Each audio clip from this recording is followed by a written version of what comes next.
ప్రియులైన మీ అందరికీ మరొకసారి మన ప్రభు మన రక్షకుడైన యేసుక్రీస్తు ప్రభుల వారి దివ్యమైన నామంలో నా యొక్క హృదయపూర్వక శుభాభివందనాలు తెలియజేస్తున్నాను. ప్రియమైన దేవుని వర్లరా, మరి మరొక ముఖ్య విషయాన్ని నేను మీతో పంచుకోవాలని నేను ఆశపడుతూ ఉన్నాను. పిల్లరా, క్రైస్తవ పండితులందరికీ కూడా ఒక ప్రశ్న వేస్తూ ఉన్నాను. దీనికి సమాధానం చెప్పాలి. ఏంటంటే పిల్లరా, మరి ఇస్రాయేలు పాలస్తీనాల మధ్య జరుగుతున్నటువంటి యుద్ధ వాతావరణము మనందరికీ కూడా తెలుసు. అయితే ఈ విషయం మీద అనేక మంది మాట్లాడుతూ ప్రభువు రావడానికి సిద్ధంగా ఉన్నాడు, ప్రభు యొక్క రెండో రాకడ జరుగుతుంది అని చాలామంది మాట్లాడుతూ ఉన్నారు. ఇక ముఖ్యంగా ప్రస్తావించే విషయం ఏంటంటే, మూడవ దేవాలయము కట్టబడుతుంది, మూడవ మందిరము యెరూషలేములో మూడవ మందిరము కట్టబడుతుంది, దీనికి ప్రవచనాలు ఉన్నాయి అని చాలామంది మాట్లాడుతూ ఉండటం నేను చూస్తున్నాను. ఇట్లా ఇప్పుడు నేను అడిగే ప్రశ్న ఏంటంటే, మూడవ మందిరము అనగా యెరూషలేములో మూడవ మందిరము నిర్మాణము అవుతుంది, భౌతికమైన మందిరము కట్టబడుతుంది అని పాత నిబంధనలో ఎక్కడ ఏ ప్రవచనము రాయబడి ఉంది?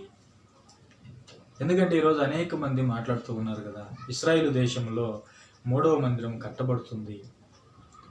ప్రియులరా, ఇశ్రాయేలీలు ఒకవేళ యుద్ధం చేసి ఆ ప్రదేశాన్ని పూర్తిగా స్వాధీనం చేసుకొని, లేదా పాలస్తీనాతో రాజీపడి లేదా ఒప్పందం కుదుర్చుకొని వారికి ఏదైనా స్థలం ఇచ్చి, మరొక చోట మరొక స్థలాన్ని ఇచ్చి ఈ స్థలంలో మందిరము కట్టుకోవచ్చు, లేదా యుద్ధం చేసిన ఆ ప్రదేశాన్ని స్వాధీనం చేసుకొని భవిష్యత్తులో కట్టుకోవచ్చు. దాని గురించి నేను మాట్లాడటం లేదు. కానీ అనేక మంది మూడవ మందిరం కట్టబడుతుంది, దీనికి ప్రవచనం ఉందని మాట్లాడుతూ ఉన్నారు. ఆ ప్రవచనము ఎక్కడుందో నాకు చూపించండి. భౌతికమైన మూడవ మందిరము యెరూషలేములో కట్టబడుతుంది అని పాత నిబంధనలో ఎక్కడ ప్రవచనము రాయబడి ఉంది?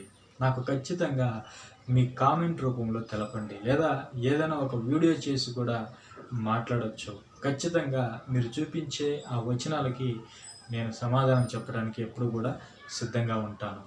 కనుక మీరు గమనించి నాకు సమాధానం చెప్పాలని, మరి ఈరోజు మూడవ మందిరం కట్టబడుతుంది, దీనికి ప్రవచనాలు ఉన్నాయి అని మాట్లాడుతున్నటువంటి క్రైస్తవ బోధకులకి, క్రైస్తవ పండితులకి నేను వేస్తున్నటువంటి ప్రశ్న ఇది.